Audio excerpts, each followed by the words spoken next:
Annyeonghaseyo! Sorry, may kwento ako sa inyo. Galing ako sa derma. Siyempre, nakailang balik na ako ng derma pangatlo na to kasi dahil dito sa mukha ko. Tapos, anong nangyari?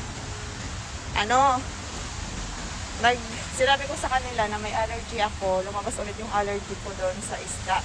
Makain ako ng isda. Tapos sabi niya nila, tuturukan daw ako sa puwet. Hindi naman siya literally puwet. Sa taas ng puwet. Tapos nung tinawag na ako dun sa inchika ng ng gamot nga, dumapa ako dun sa higaan.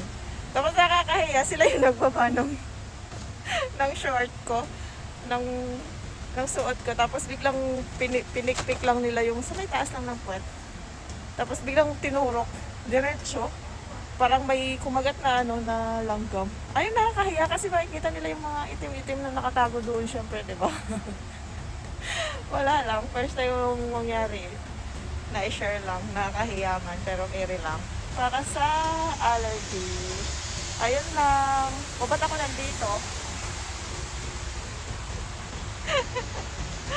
O siya, bye-bye!